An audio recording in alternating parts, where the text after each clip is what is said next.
All right, hey, I'm Wax Angel here with Team Liquid. Hopid's in China or some shit, so whatever. We're at IEM New York. I'm here to interview players and all that shit. So here we are with Liquid TLO. Liquid again, finally. Yeah, it was quite the week for me. It actually felt good to take off the EG shirt and put on the jersey of Liquid again. Yo, like, how was being on EG? Let's go from the beginning. When you join EG, what's the first thing they do for you? Well, that's the thing. Not that much. I didn't really feel taken care of. But overall, I must say that in like the past 2 years, I've grown to like EG more than in the past. So if I would not be on Liquid, I think EG would probably still be my second favorite choice after being teamless. Yeah. So they're really not that bad. Wait, you're actually being serious? You're not making like EG jokes or anything? No, I like Alex Scofield. He's a very smart man. You like Alex Garfield? Yeah. Do you respect his business practices? Yeah, he's doing a lot for eSport. Cool guy.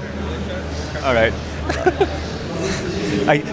Weren't you interested though, like when we made the announcement about like you and Controls switching places, that people had no idea what you're talking about? Yeah, it was really funny. Like so many people on my social networks were like genuinely angry at me, which I was a little bit upset about because I would expect that more people would get that I'm like being very sarcastic and joking, and they actually believed I could be a douchebag, like that makes posts about, yeah, now I've got all the money and this feels so good. And some people believe that like that could be me, so that felt kind of bad, but most people got it, I think, in the end. You didn't think it was ridiculous that after so many people complained about No Promise on Reddit, suddenly it turns out that actually no one remembered it except these few people?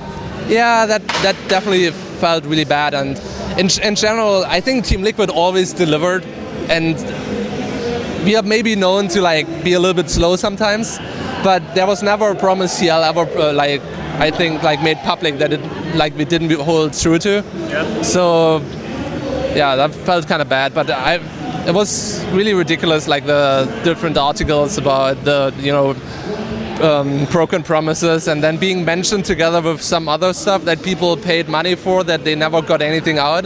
Well, I feel like what we did was a completely different kind of thing. So would you say that if Liquid wasn't a thing, EG it would have been a real possibility for you, right? If Liquid would never have existed, I could definitely imagine myself having ended up in EG. You don't need to be an asshole to be on EG, I feel. It would be much nicer for like Alex Garfield would have a much easier time working together with me than with some other players, I feel. Some other players, that's like players who play Protoss, I'm assuming, right? Well, Protoss and people who formerly played on EG for like a Zerg. And people maybe from Canada who play Protoss, who used to be on Liquid, maybe. Yeah. Make things hard for him. I definitely feel like I would be a much easier, manageable player. I don't think Victor ever complained yet. Give me like an example of like a diva request a player might make, like that you've heard of, but you don't have to name names. Well, it's just very simple things that I am very much capable of taking care of myself that other people are not. Like, I would never ask Liquid to get me a phone in every single country, for example, because someone does that. There are people who do that. Oh. Like literally, they want a phone they can use in US tournaments. I want a phone for US. In Germany, I want Germany. They want that. Yeah, I heard about stuff like that. While when I'm in a foreign country, I'm usually capable of not needing to have somebody on an emergency line to, be able to rescue me in case I fail and, being a basic human being. So, you said your opinion of EG actually changed from 2 years ago. Like, what do you think of them 2 years ago? Well, it's just, I think I got to know EG a little bit better nowadays, and it's not just, the cliches of only money hungry, like business. That's what you believed 2 years ago. Yeah, probably. And I didn't have that high of an opinion of Alex Garfield. He just seemed like that big evil antagonist, which is a little bit his own fault. I don't remember the incident anymore, but he was on some talk show and he really destroyed somebody in a very bad way, but I don't know who it was anymore. It's a long time ago. Anyway, I met Alex Scofield a bunch of times and he seems like He seems like a smart guy. So how's your opinion changed? There's still all about the money, but now it's all about the money plus what? Well, still, like, he's doing a lot for the scene, right? Like, I don't think EG is definitely a big driving factor in esport overall. So we should appreciate that to some extent, I feel. But they used to be for StarCraft 2, but now they're they're pulling out. My estimate, it was around $200,000 to $300,000, depending on how much they were paying people. But it's still nice that they created somewhat of a foundation for Team Liquid to now grow on. You know, it's like they did some groundwork, and now we can be, you know, the dominant force in StarCraft 2 and take over what they used to do.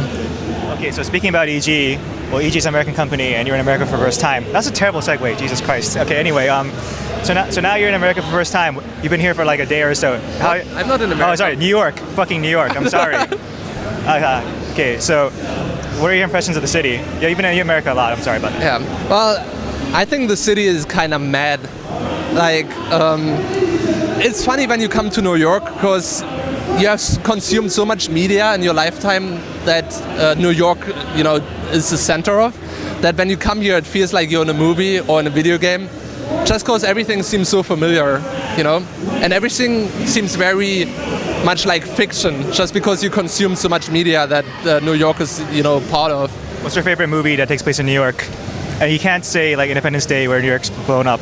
The Great Gatsby, but the original. Something more modern. Oh, modern? Did you say modern? Well, like it's not. You're not coming to New York expecting New York to look like it did in like the fucking like 1930s or whatever that was.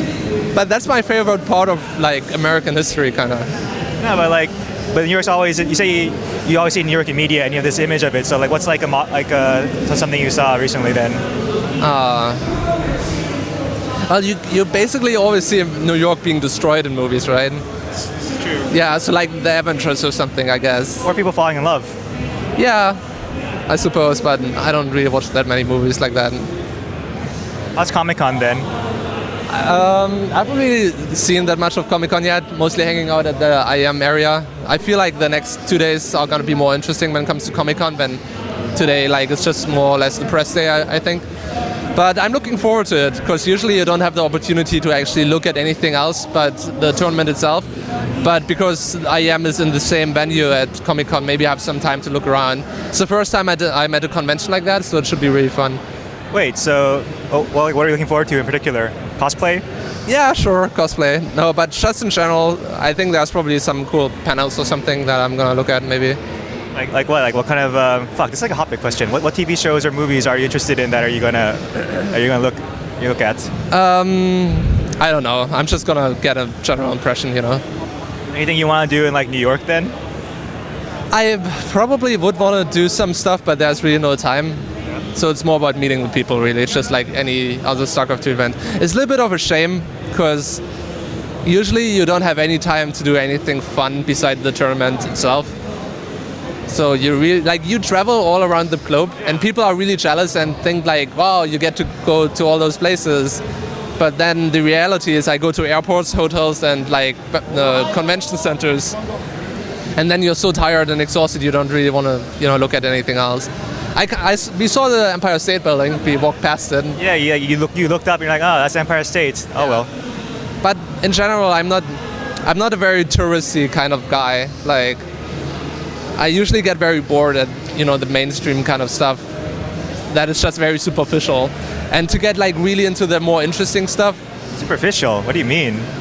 Well, what I mean is like you don't have time to go like into like to experience like real culture, go like to museums, to like go to the real interesting landmarks, and you know, get to know the city itself in more depth. I thought you were all about superficiality. No, I'm a very, very deep person. You say you're very real. Yeah. As opposed to fake.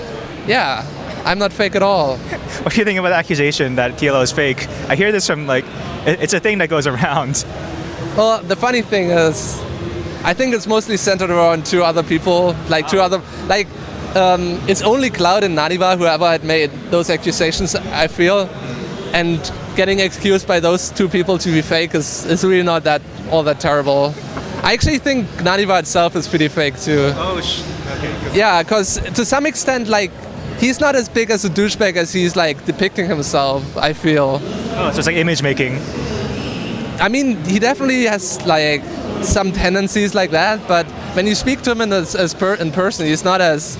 He never would call you out like face to face. Maybe that's not being fake, but that's just like, you know, being a personality. No, it's like being it's like being MC, where you have a personality you use to entertain, and being sort of bad guy is maybe his personality, no?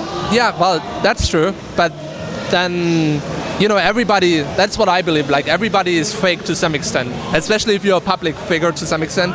You just need to protect yourself a little bit by like having a little bit of a facade.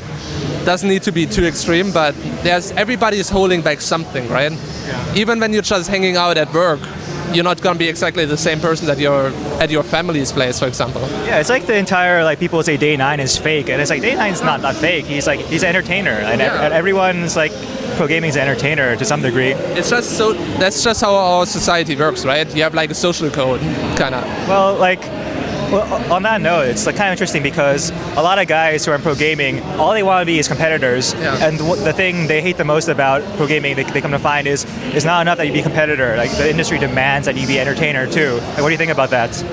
Well, I think it's fine. It's just what is annoying is if there's players who get mad at people who have more of an outgoing personality that try to create a media image, and that they get paid more. Because if there would be nobody who's like putting out a personality and entertaining, the people who don't do it wouldn't have a scene to play in. So it kind of sucks if players are really mad at like casters or like people like Grubby or maybe me as well that try to put out an image and are like successful because of it. Because we're not as good as some other players that are working harder in some other way maybe. Yeah, and you get like some resentment for that because of that. Yeah, even though like we can't exist without each other. If there wouldn't be like any people who put entertainment out there, there would be no competitive scene because there's no money in just faceless people training all day. But the argument would be the income is too skewed toward the entertainment side. That's like what a lot of people would say. I don't think that's really true. It's not like people make like mad bank. Like it's not like I'm becoming rich doing what I'm doing. I'm just making a decent salary. Right, but you're making more salary than guys who've won tournaments. Yeah, that is true. But it's like what I feel like when you play tournaments without like presenting yourself to the public or making like a media image, you're basically going all in. Because there's going to be 100 people who try to only play tournaments and practice and don't do anything besides that. And then there's going to be 10 people, they make a lot of money from winning tournaments. And then you have 90 people who get screwed over because they don't make anything.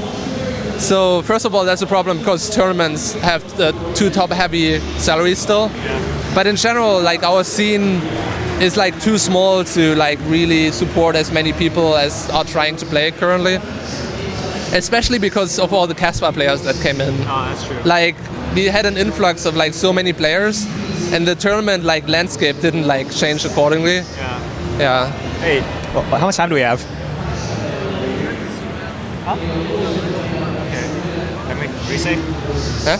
No, nothing. No, so I think we got to wrap up because if this is too long, it becomes like a Thornton interview where it's it's really. I love those Thornton interviews, the one you did with him, but it was like 70 minutes long. Oh, with Thornton, yeah. Yeah, and it's like I don't know. You got to keep things palatable because we're entertainers and we're not journalists. We're also entertainers here. All right.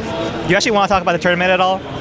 Sure. I'm actually because no one cares. Whenever we talk about tournaments, no one watches the video. All of our highest like hit videos on TL are like Hoppe talking about like random ass shit. Yeah. Well, to be fair, I think that's what is missing most in our scene is more like behind the scene content. Because we have so much StarCraft 2 content. We have so many games. Yeah, so many games that we broadcast without like the stories behind it. So I understand why people like to watch that more. But I think it's going to be a pretty cool tournament. I'm looking forward to it because, you know, I'm probably not going to qualify for BlizzCon anymore. Even if I win this tournament, I have less than 1% of a chance to qualify. Yes. So, you know, there's hope still to some extent, and hope apparently is what keeps people going according to movies and stuff. So at least there's something I can look forward to and keep myself. I love how you try to say something meaningful and you're like, oh god, this is so bullshit. Yeah, it is. But it's going to be cool nonetheless. I try not to feel too resentful about not making it to BlizzCon. there are still a lot of really cool tournaments coming up this year that I can prove myself. And my goal is to become the best foreigners by the end of the first quarter of 2014. So I'm just going to take any opportunity I can get to prove that by then. All right, you want to plug your sponsors and stuff? Sure, absolutely. I mean, I wouldn't be able to become the best foreigner by the first quarter of 2014 without the help of Shiny Things, Twitch, Razer, Barracuda. No, they didn't get to see it.